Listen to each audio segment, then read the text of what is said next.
Sean todos muy bienvenidos a un nuevo capítulo de Quantum Astronomy. Me acompaña como siempre el viejo perro de la difusión de astronomía, mi amigo personal y colega Simón Ángel. Simón, ¿cómo estás?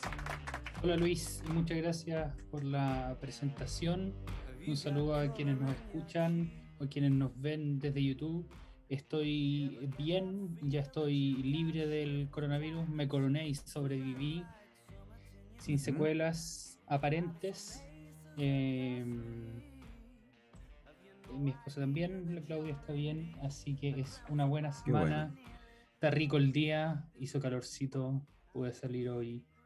La vida es bonita, desde una perspectiva, por supuesto, súper individualista, porque estamos metidos en este sistema horrible y vivimos esta pandemia gobernados por una manga de imbéciles, de infelices, perdón, bueno, imbéciles también, También. pero en fin, así estamos. ¿Y tú, Luis, cómo te fue con las propuestas del Hubble?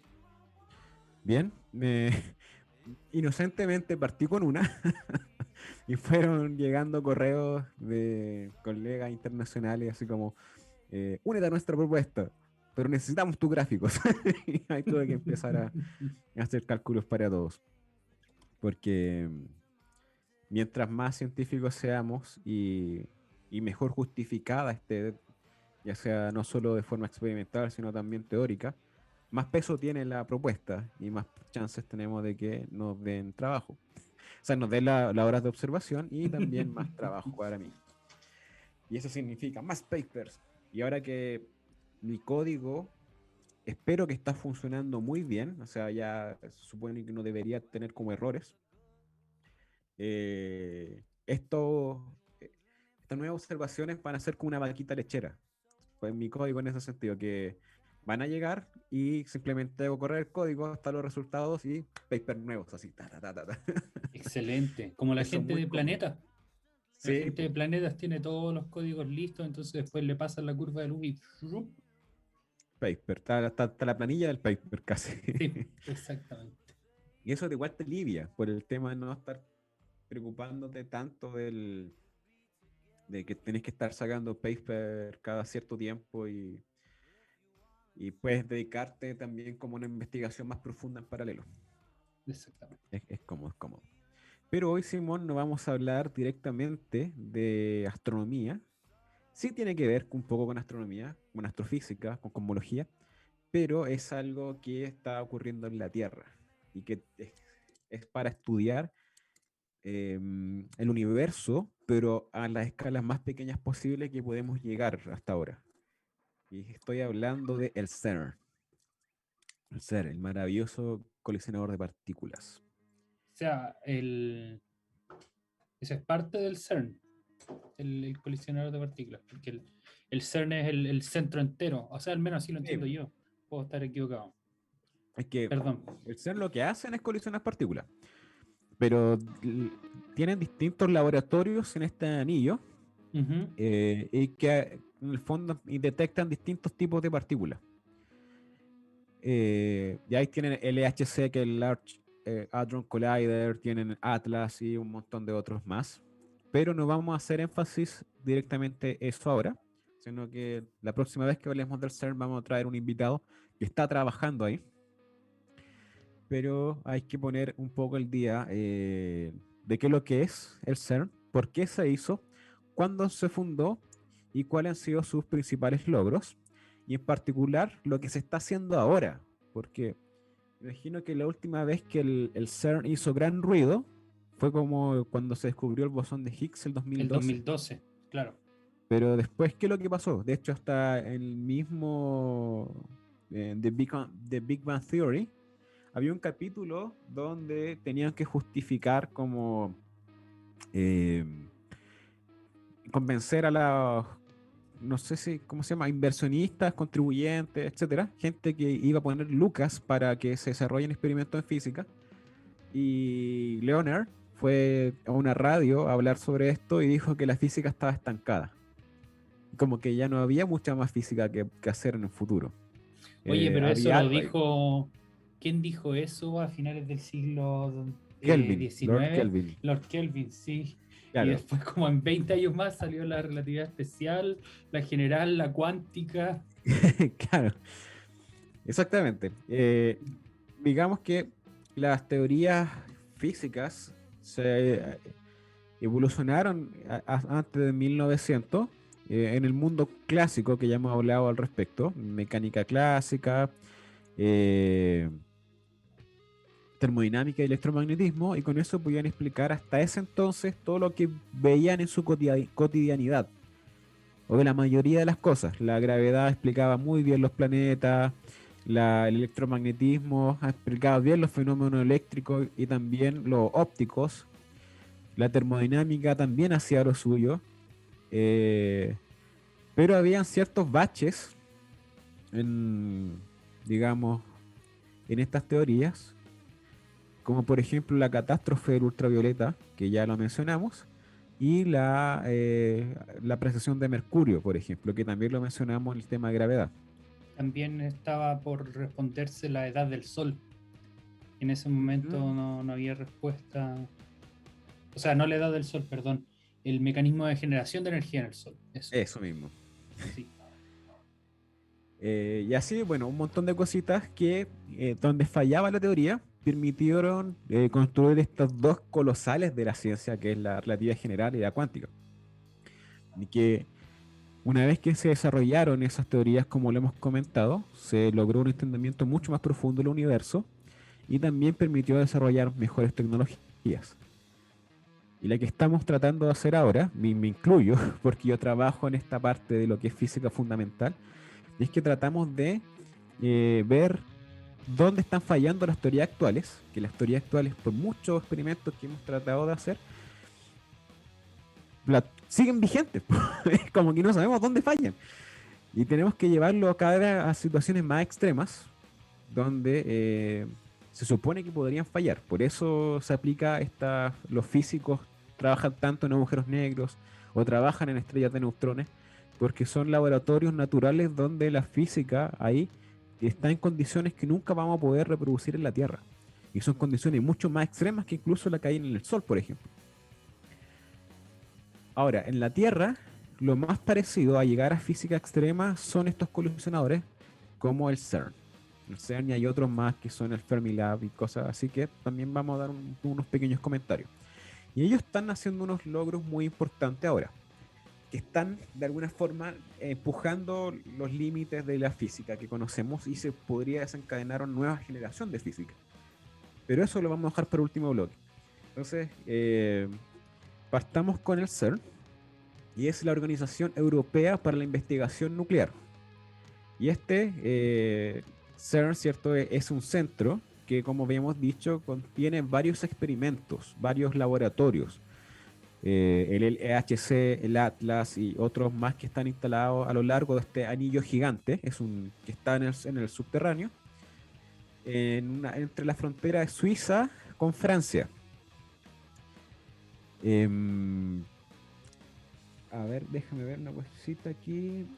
Por mientras yo les cuento que ustedes pueden haber conocido el CERN quizás con el libro o con la película Ángeles y Demonios, que parte con unas escenas en las instalaciones del CERN. Claro.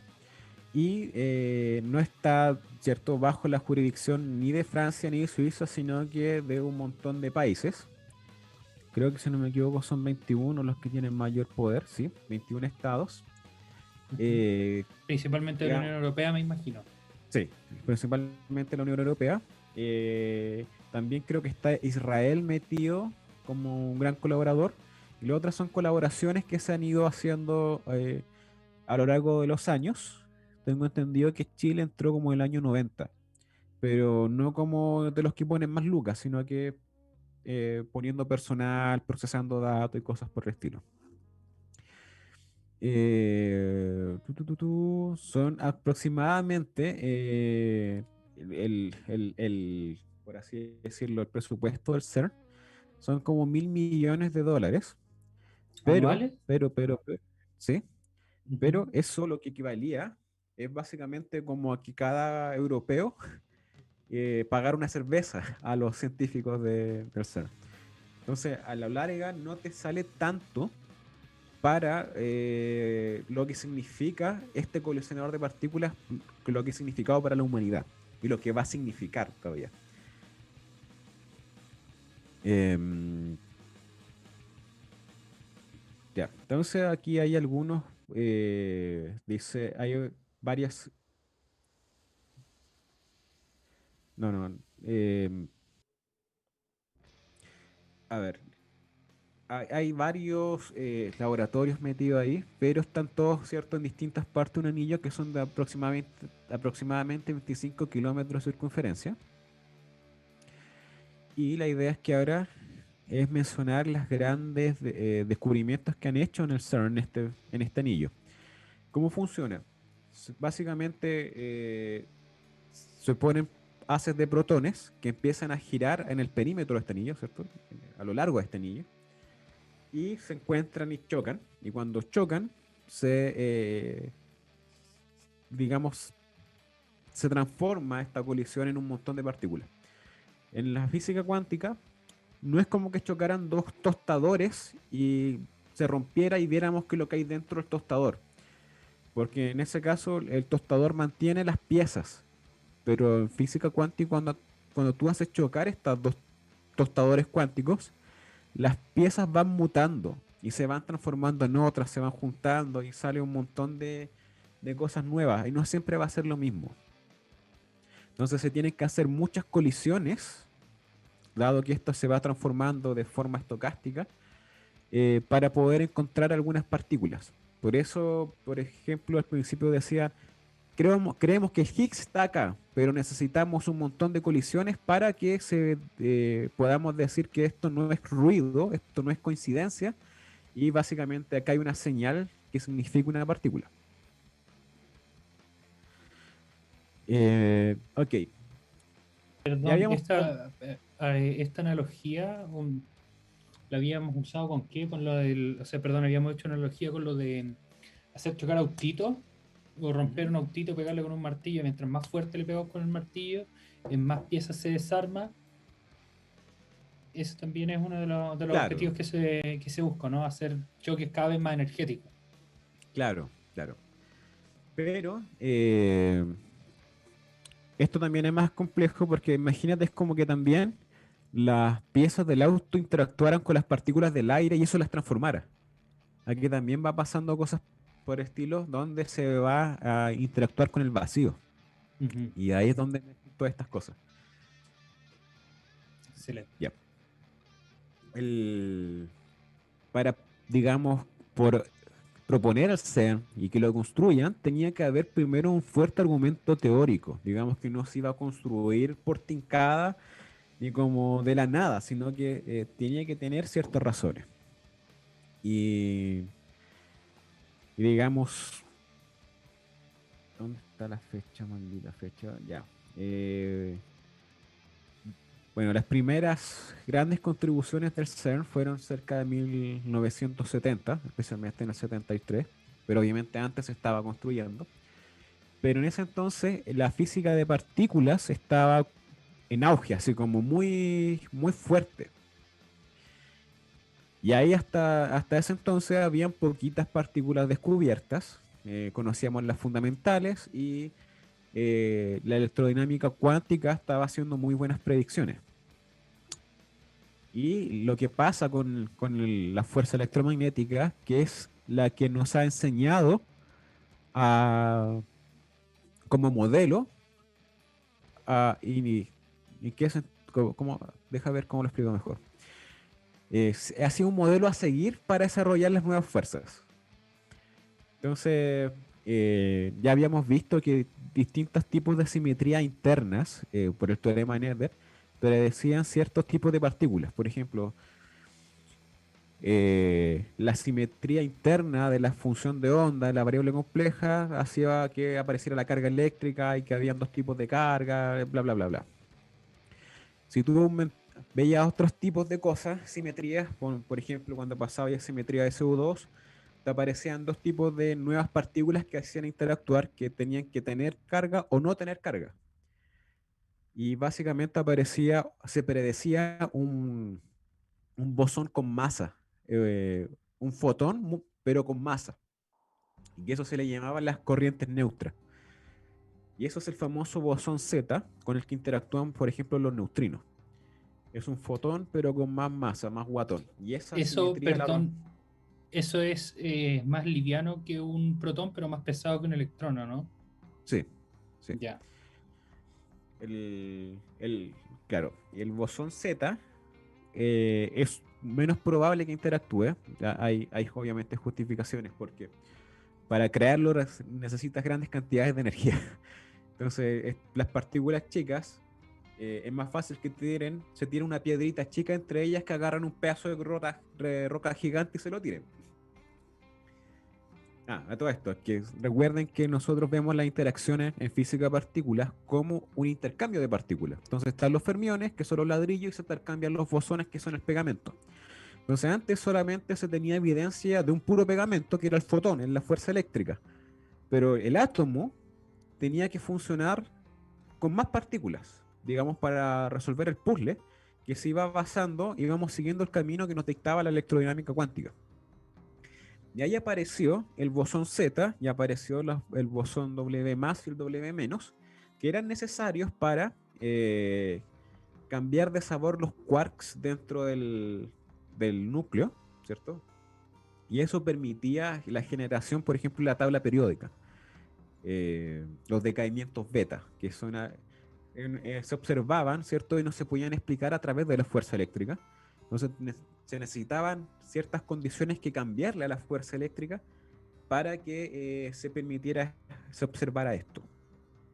Y efectivamente, se propuso, se construyó el CERN y en el 1973 se encontraron estas corrientes neutras y obviamente eso fue un Nobel. ¿Qué año, perdón? 73, un pésimo año, pero, pero fue hace mucho tiempo ya. Me refiero al descubrimiento, no es que tengamos que hacer vista gorda de eso, me refiero al descubrimiento. Esto fue hace años. Eh, en 1983 entonces se encontró el bosón W y el bosón Z. A todo esto, perdón, los bosones W más y W menos, además del Z. Esto por lo general se hacen experimentos con mones, donde unos mones o sea, se hacen colisionar y a partir de unos decaimientos con mones se puede ver el bosón Z. De hecho, un experimento que se puede hacer y que yo lo hice en física particular. Lo que se hacen es que se ven un montón de colisiones y como salgan, ¿cierto? La forma en que salgan los mones repartidos porque salen como disparados, tú ves el momentum de estas cuestiones y tú ves cómo predice la teoría que deben haber salido si es que interactuaron a través de este bosón. Entonces, digamos, reconstruyes el proceso y dices, de acuerdo a lo que yo medí, tiene que haber sido esta partícula original. Y resulta que si tú pones en un histograma como la energía de la colisión que generó esto, eh, un histograma es separar en partes, ¿cierto? Una medición. Por ejemplo, entre 1 y 2 megaelectronvolt tengo tal número de cuentas. Entre 2 y 3 tengo otro número de cuentas. Entre 4 y 5 tengo otro número de cuentas. Y así tú vas separando esto que se llama histograma. Y resulta que te hace una gaussiana justo donde predice la energía de tal bosón. Entonces así es como más o menos se encuentran las partículas. Tú ves el cadáver, reconstruyes el cuerpo y ese cuerpo tiene que tener una determinada energía, que eso es lo que se mide, básicamente. Entonces necesitas muchas colisiones para poder generar bien esa gaussiana y decir acá hay una partícula. Obviamente la energía no es un peak, no es como decirlo, una delta de Dirac, no es un puro punto hacia arriba, sino que hay una fluctuación y eso se da evidentemente por la física cuántica, que la energía no puede estar concentrada, definida, ¿cierto? Eso, Sino por la que tiene una incerteza. dispersión. Sí. Exactamente. Ya, eso fue súper importante porque ya estaba avanzando y probando lo que estaba en papel y como los físicos imaginaban que funcionaba el mundo microscópico, también en la astronomía era importante porque daba avances, ¿cierto?, de cómo eran las reacciones nucleares, por ejemplo, en el Sol, cómo iba funcionando todos estos procesos de unión del átomo, etcétera. Para las estrellas de neutrones también son súper importantes los procesos beta.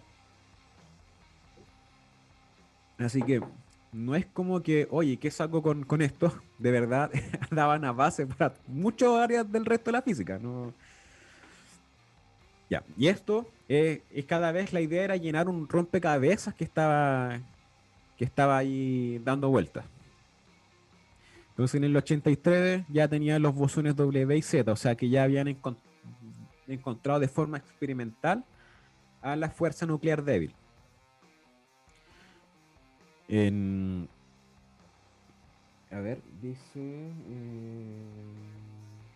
ya se ganó el premio Nobel también por los bosones W y Z. Ya. En 1984 se dio el premio Nobel por estos bosones. En el 89 se empezaron a encontrar las familias de neutrinos por el colisionador. En el 89. Y además, Una consulta, perdón. ¿Qué hace que el neutrino sea más difícil de encontrar? el neutrino interactúa muy poco. Entonces, es una cuestión que va a permear los detectores. Y eso es porque el neutrino es una partícula muy pequeñita que, bueno, según el modelo estándar, no tiene masa, nació por una conservación de número leptónico. Entonces los diagramas de fuerza nuclear débil tenían que aparecer como por completitud para preservar ciertas cantidades conservadas. Y estos interactúan con el bosón Z debido a que no tienen carga eléctrica. Pero al ser tan chiquitito, el problema es que para interactuar tienen que mandar una partícula que es más grande que ellos. Entonces eso se hace muy poco probable que lo hagan. Y esa es la razón que interactúan poco. Ya. Ahora, si el neutrino tiene mucha energía, se vuelve más probable que interactúe. Yo es que estaba pensando justamente por eso, si es que cada vez que, a medida que pasa el tiempo y mejoran tus capacidades tecnológicas, puedes hacer choques con más energía, puedes crear partículas eh, con más masa, pero el neutrino es más chico, pues, entonces era más probable que lo crearas antes, pero es más difícil de detectar. Entonces esas dos cosas se cancelan y hacen que no se haya detectado antes. Exacto, y además tienes que tener un detector, digamos, que no produzca ruido, ¿cierto? Y que sea muy limpio, que sea muy sensible. Mientras más sensible, más ruido hace. Entonces también necesitas tecnología para los sensores, de que conduzcan muy bien la electricidad, que no hagan falsos positivos como corrientes por calentarse o por fluctuaciones de vibraciones que hay en entre medio, etcétera. O sea que van un montón de cosas de la mano. De hecho, el CERN constantemente se está renovando, está cambiando los equipos, los está mejorando. No es que ahora estén usando el mismo modelo que los años anteriores. Lo mismo pasaba con LIGO, con el detector de ondas gravitacionales, que las primeras versiones era para probar el equipo. Y recién los últimos años, hace poco, empezaron a hacer detecciones como tal. Ya. Pero Simón, hasta ese entonces se habían descubierto, aparte de todo lo que es fuerza débil, el CERN no solo entregó estos descubrimientos, sino que también ayudó al mundo. Y no es solo con descubrir partículas. Los locos, ahí en el CERN se desarrolló la World Wide Web, o lo que más conocen vulgarmente la gente cuando escribe www, El es Internet. exactamente el Internet. Eso se hizo en aproximadamente entre los años 89 al 91, donde ya el primer sitio web se activó en el 1991 con el protocolo de intercambio de hipertexto, lo que también conoce como el HTTP. Así que el CERN fue una herramienta, o no sé si llamarlo herramienta, un precursor, ¿cierto? Ese centro de investigación, no directamente el colisionar partículas, para el desarrollo de una de las tecnologías más importantes que tiene la humanidad actualmente, que es el Internet. Y que gracias a eso nos estamos comunicando ahora y ustedes en sus casas o donde se encuentren no están escuchando. Además, el CERN también ha proveído, o proveer, Lo he visto. provisto al mundo científico con un montón de librerías para lenguajes de programación y cosas por el estilo. ¿Ha hecho más cosas para la humanidad? Sí, pero los vamos a ir viendo por orden cronológico.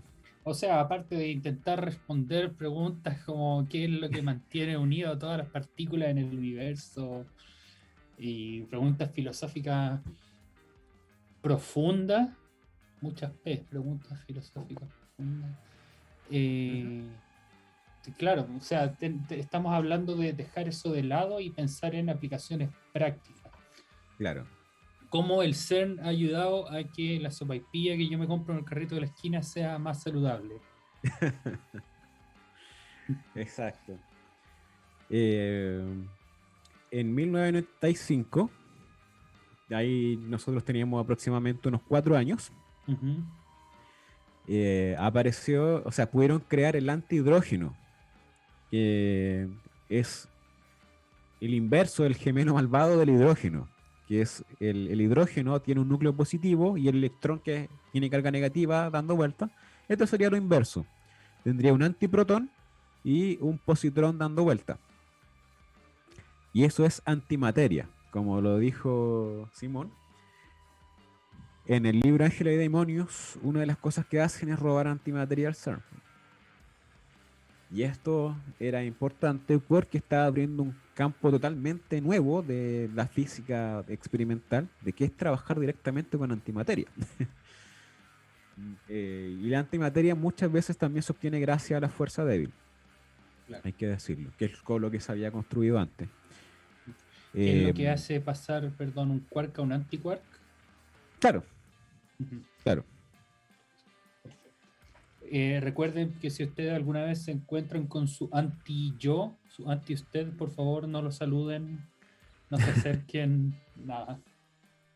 Sí, pues lo que pasa es que cuando tú tocas antimateria, por lo general se aniquila y se transforman en pares de fotones. Toda la masa pasa a transformarse a fotón en procesos cuánticos. Entonces es una forma muy efectiva de transformar materia en distintos tipos de energía. Pero ojo, son partículas. O sea, es partícula que se transformó en partícula que no tiene masa. Pero insisto que la energía no está libre. Ya no. Son fotones los que emergen. Que eso también es un mal uso del lenguaje que ha llevado a que la gente crea que la energía está libre. O que la luz es energía. No, no es así. Ya. En 1999 se ultra reprobó la violación de CP, de carga paridad, que ya lo habíamos hablado con el tema de Madame Wu, pero esto ya se probó de forma universal, porque, claro, el experimento de Madame Wu que mostró que los neutrinos eran zurdos, la laicidad que tenían y todo, y que habían esta violación de carga paridad, que ayudaba un poco a dilucidar de por qué existía más materia que antimateria, pero todavía no era suficiente. Eh, ya por el 2010 tenían aislado 38 átomos de antihidrógeno, y eso ya es súper brígido, porque ya podías empezar a contener antimateria. Y ahora, Y bueno, una de las cosas que se está qué haciendo cuático que se ahora, pueda contar también. sí, y ahora están viendo cómo transportarla. Eso es una de las cosas nuevas de ahora. La antimateria podría convertirse en una forma de combustible, pero la cosa es que para producirla todavía es costoso. Entonces no te sale más caro producirla que el bien que genera. Pero también, digamos, es una forma limpia de generar energía. Si es que encontraras fuentes de antimateria natural, no sé cómo. Y es la más eficiente en cuanto a cantidad de combustible, por decirlo de alguna manera. Claro, pues porque Sí, transformas toda la energía como masa a energía cinética, porque se está propagando con el fotón. exacto. Y no deja residuos. No.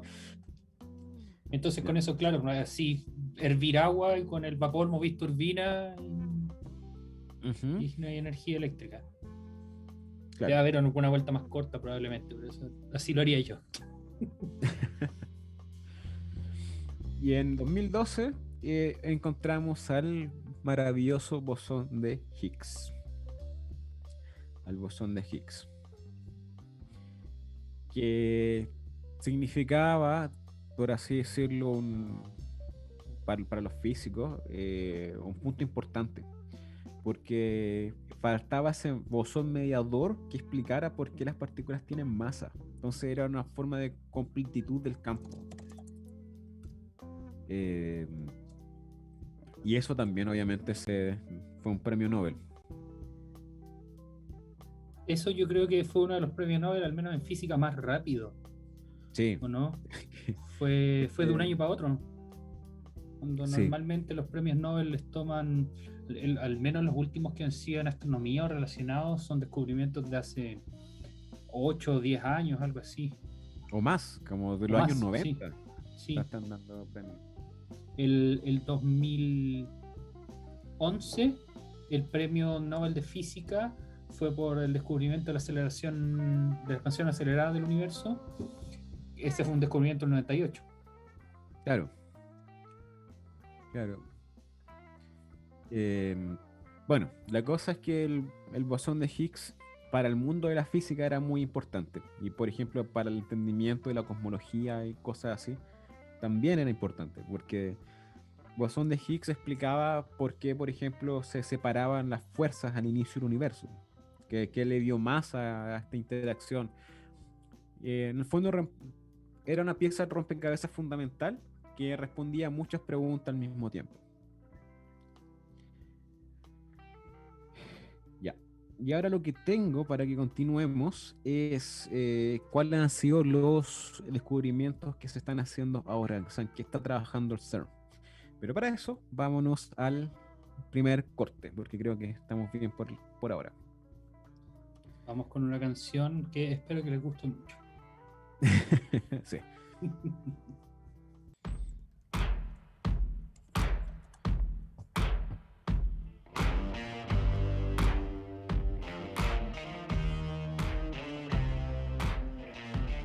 Estamos de vuelta en Quantum Astronomy, nuestro capítulo dedicado al CERN y obviamente la física de partículas. Em, Vimos que a grandes rasgos que era el CERN, sus principales descubrimientos y contribuciones, y ahora vamos a tratar de explicar qué es lo que están haciendo estos tipos ahora con el dinero de la gente de los países miembros de acá. Sí, Em, quiero ver en qué se gastan mis impuestos. ¿Para qué? Si igual me tengo que levantar temprano mañana. Oye, bueno, si bien se encontró el Higgs, hay algo que todavía no se entiende bien o que no se ha probado, es por ejemplo la autointeracción con el Higgs. Los gluones, que son el pegamento de la fuerza nuclear fuerte, eh, vuelven muy compleja la cromodinámica cuántica debido a que ellos interactúan consigo mismos también. Entonces se vuelve un tedio saber cuáles son los diagramas que hay de por medio. O mejor dicho, cuáles son los procesos que hay detrás de alguna situación física. Porque aparte de interactuar entre ellos, eh, no sé, son todos muy probables. Todos muy probables. A diferencia de la electrodinámica cuántica, que el intercambio de fotones, los fotones no interactúan así directamente entre ellos. Entonces, digamos, mientras más vértices tenga tu diagrama, mientras más proceso haya, en electrodinámica cuántica, más fácil es decir cuál es más probable y cuál menos probable. Mientras más diagramas, mientras más procesos, menos probable es. En cromodinámica, sobre todo con estos campos que interactúan consigo mismo, eh, a- cada vértice que se le dice tiene un factor del orden de uno. La electrodinámica cuántica, los vértices aportan un factor uno partido por la constante de estructura fina. eh, el famoso 137 de, de Rick and Morty. Entonces, cada vez tú vas multiplicando por estos factores y hace que termine todo siendo mucho más menos probable. Pero estos otros, los factores de acoplamiento son del orden de uno. Entonces, al agregar más diagramas, no baja mucho la probabilidad. Entonces, es súper caótico. Y lo mismo pasa con el Higgs. De hecho, el Higgs interactúa, o como se trata de encontrar, a través del quark top o el quark bottom, que son los quarks de última generación, o mejor dicho, la generación más antigua, por así decirlo. Entonces, algo que no se ha probado bien, no se ha medido bien, es la interacción del campo de Higgs consigo mismo. Entonces, para eso tienen que observar unas colisiones que son súper rebuscadas, que es que se creen dos pares de Higgs y decaigan en dos fotones con dos quark bottom. Y en eso están puta, me pegué el micrófono. Están en proceso de generar colisiones a esas energías para producir este suceso físico que es súper improbable que aparezca. O sea, tiene, no es, me refiero a improbable, no es que sea imposible, sino que tiene que parecer muchos experimentos para que se emerja desde el ruido ese proceso. ¿Qué nos puede ayudar a entender esto? El Higgs es una partícula que ha ido cambiando su interacción a lo largo de la historia del universo. Entonces el Higgs antes tenía un valor, o su potencial tenía una forma distinta. Y ahora el Higgs tiene una forma de sombrero, donde digamos el eje de simetría hace que las partículas, ¿cierto?, estén en una especie de un mínimo de potencial, que es el valor de masa que tienen las partículas. Por eso tienen una masa definida, porque están atrapadas como en ese potencial. Pero no es el potencial más profundo. Ahí Simón lo está mostrando. El fin de todo, el fin de todas las cosas. Muestra el dibujo, pues, Simón. Al otro lado. Ese, ya, ahí está. Entonces estamos en el lado izquierdo, donde está el eje de simetría. Y resulta, eso, donde está señalando el dedo Simón, que hay un vacío más abajo, que es el falso, o sea, estamos en un falso vacío. Y el Higgs puede tunelear, por ejemplo, y cambiar las masas de las partículas según se estrella en el universo. Todo ese tipo de cosas se van a entender a través de esta interacción. O sea, de ¿cómo decirlo? Esta interacción del campo consigo mismo. Y va a ayudar a dilucidar cosas como que pasaban en los primeros instantes del universo. Además, como mencioné, la cromodinámica cuántica es súper compleja y aún está muchos detalles de esto en pañales. Entonces, los quarks por lo general se aglomeran de a 2 o de a 3. Y la fuerza nuclear es tan fuerte que no se encuentran quarks solitos. Entonces, si tú separas mucho, dos quarks van a excitar tanto el vacío que van a crear otros quarks entre medio que se van a pegar a estos otros dos y van a quedar dos pares de dos quarks. O se pueden agrupar de a tres.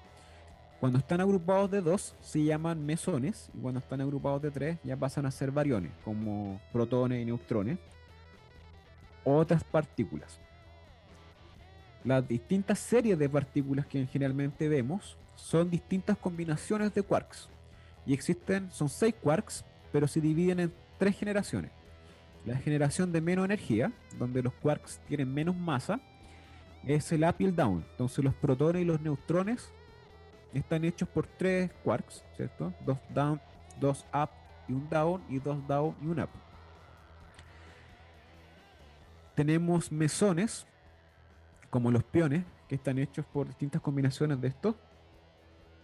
Y claro, un montón de otras particulitas que empezaron a emerger si tú combinas con otros quarks de otras generaciones más antiguas. Entonces, por así decirlo, aparece una nueva generación, que es con el Quark Strange y el Quark Sharp, y la familia de leptones, que son partículas livianas. En el caso de la generación del up y el down está el electrón y el neutrino electrónico. Acá tenemos el Quark Sharp de encanto, el Quark Strange de extraño, el muón, que vendría siendo como el electrón, pero más guatón, 200 veces más guatón, y el neutrino mónico. Entonces, cuando tú combinas esas partículas con algún otro quark, por ejemplo, el Strange con algún otro quark, tienes un kaón. Y los kaones han sido responsables mucho de estas rupturas de simetría. De, han traído problemas en la física que han ido ayudando a avanzar en el tema de física partícula. Ujú. Ya, la cosa es que ahora han encontrado tetraquarks y pentaquarks, o sea, partículas formadas por 4 quarks y por 5 quarks.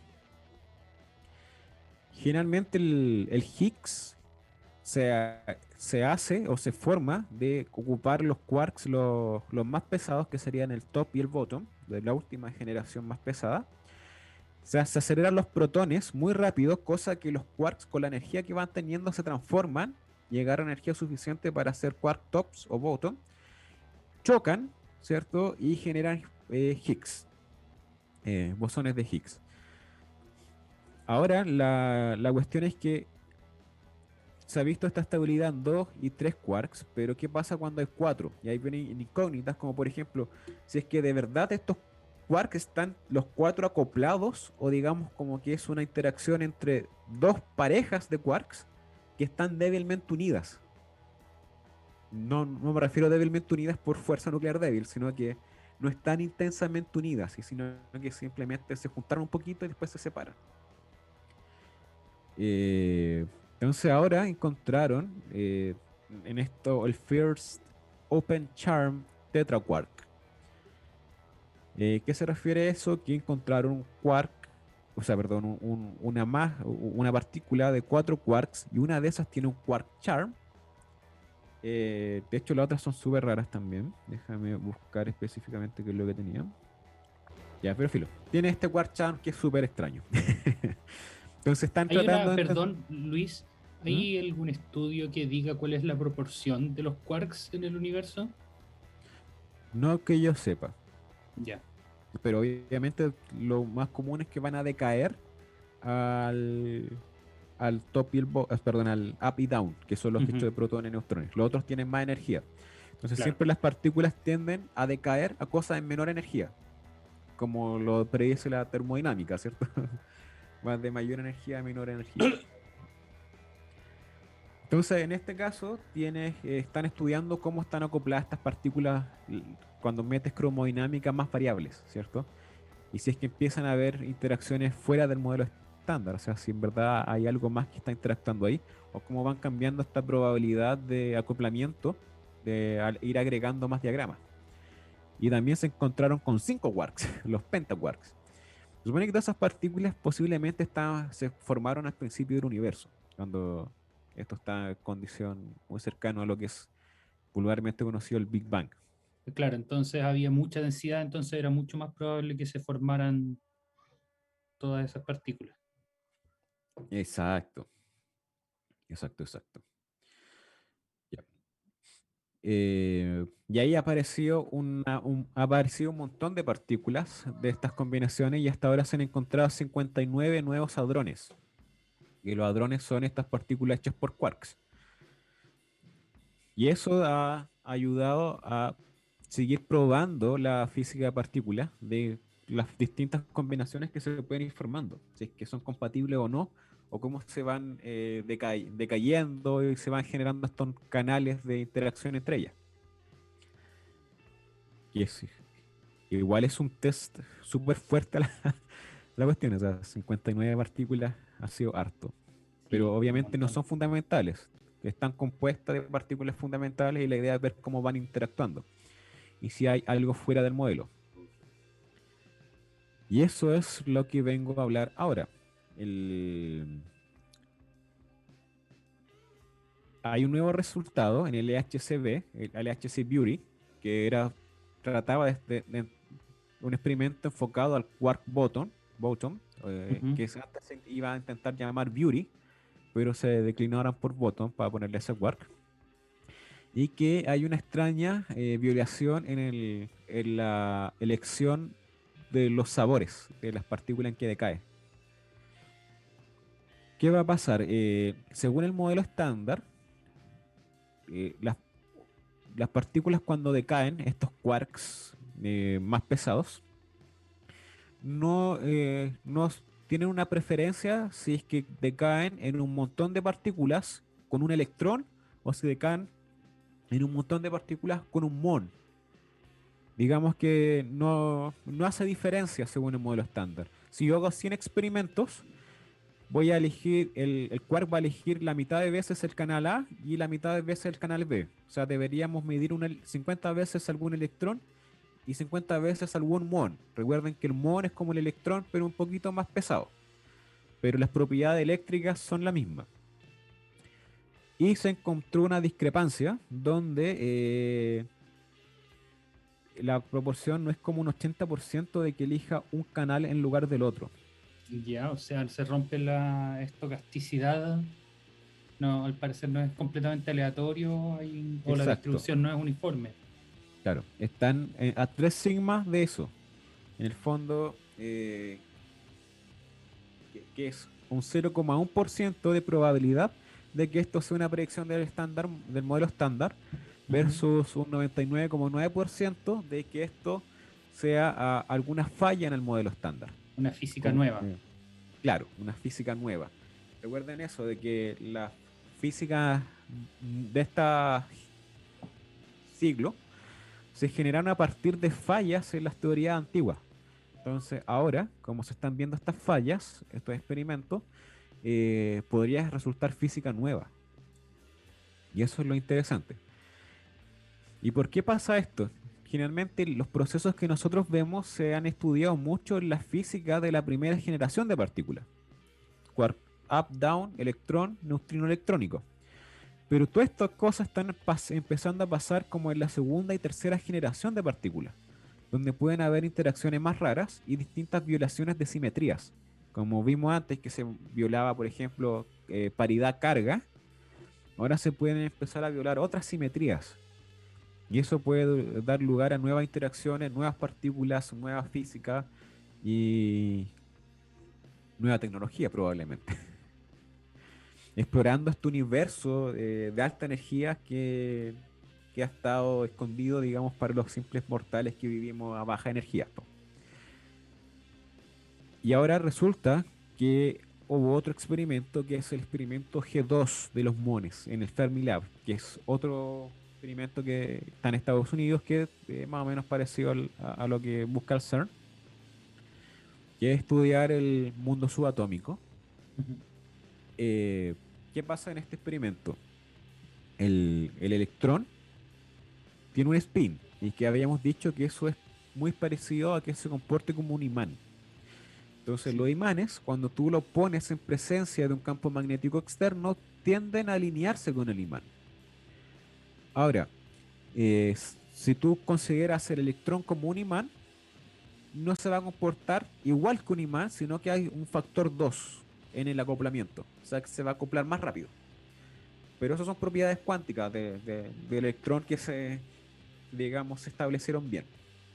Entonces se llama el factor 2 o G2, porque era una constante G que se le ponía, ¿cierto?, al momento magnético y después se descubrió que valía 2. Pero eso sería, digamos, en un vacío perfecto. Pero la física cuántica, en particular, ¿cierto?, la cuántica de campos, predice que las cosas no son tan simples y que hay un montón de procesos entre medio de que ese 2 no vale tanto 2 sino que eh, tiene una pequeña corrección.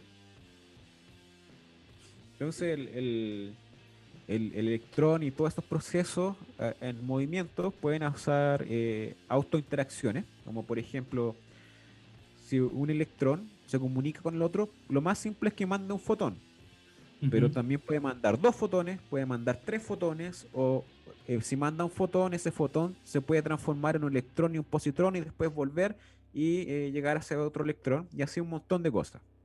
Lo que yo decía de los diagramas. Claro.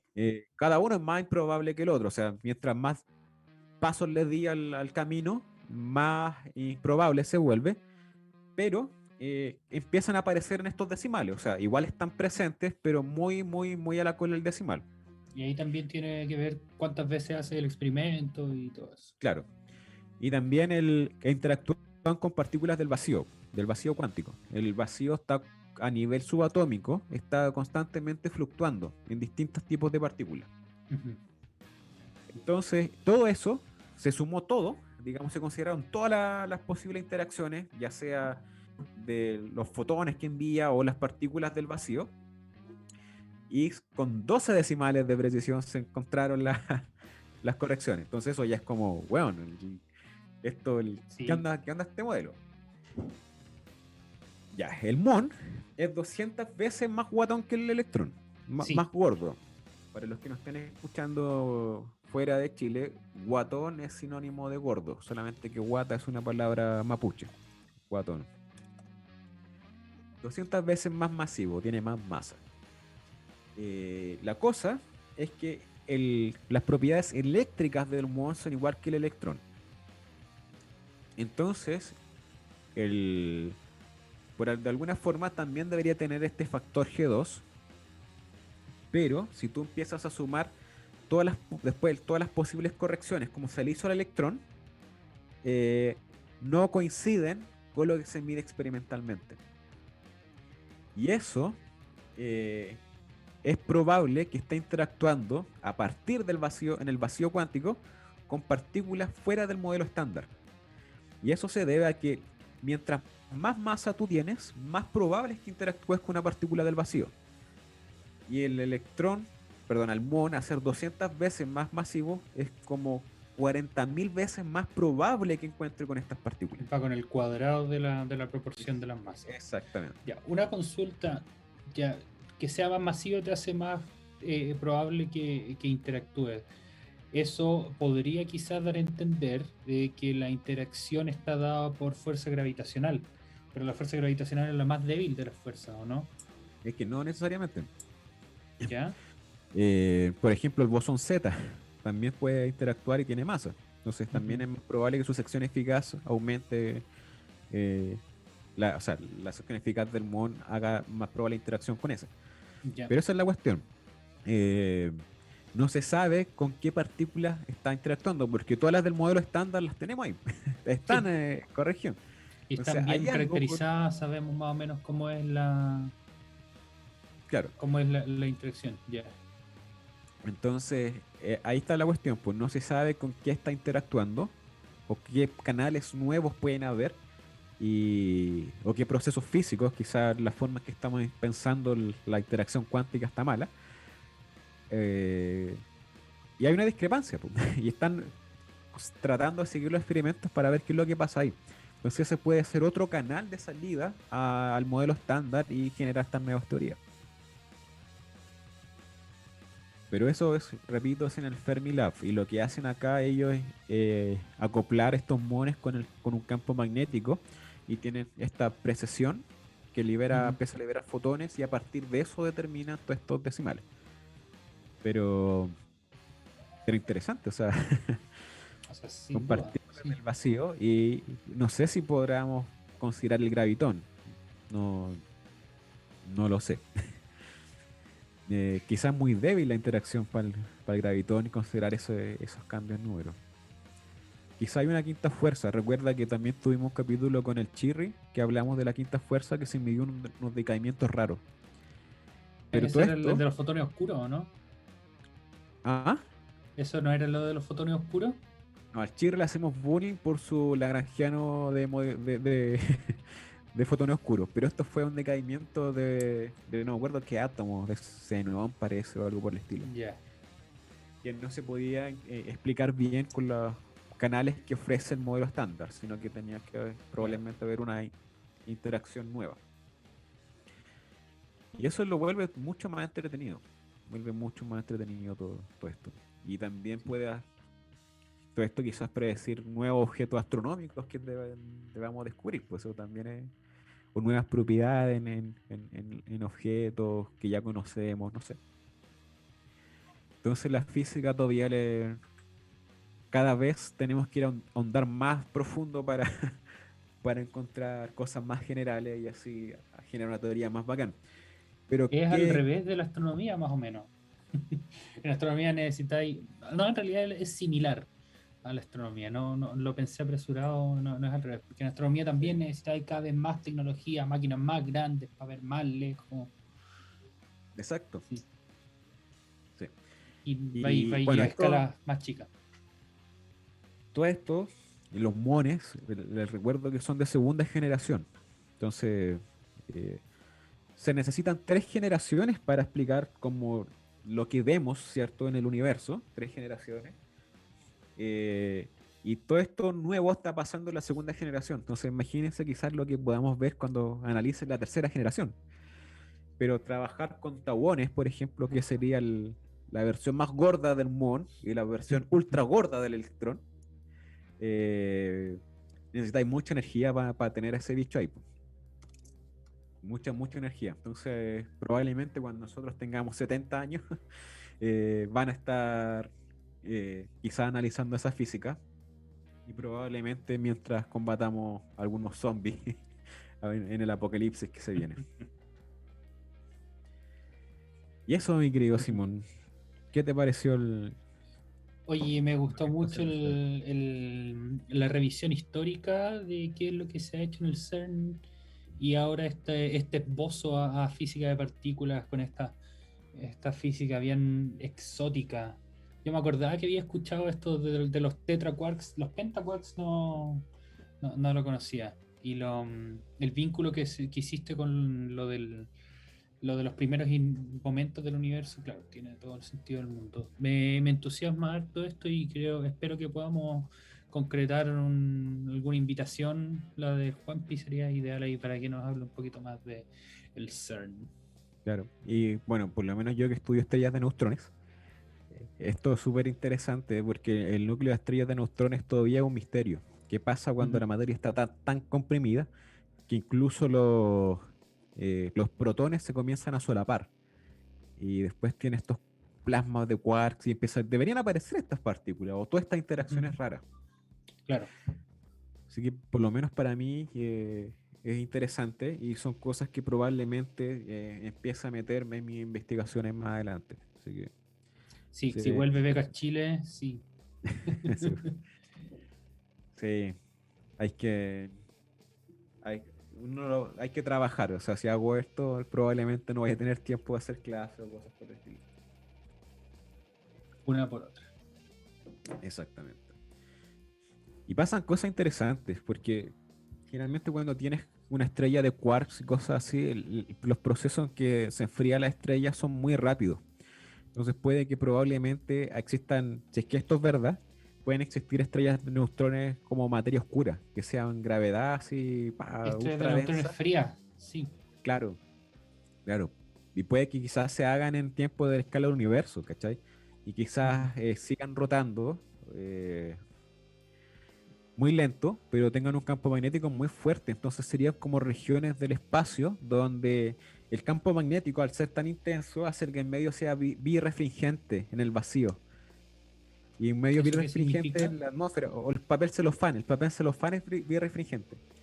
Entonces imagínate una zona oscura, muy densa de gravedad, así, y que los haces de luz se comporten como cuando pasan el papel celofán, con distintas polarizaciones.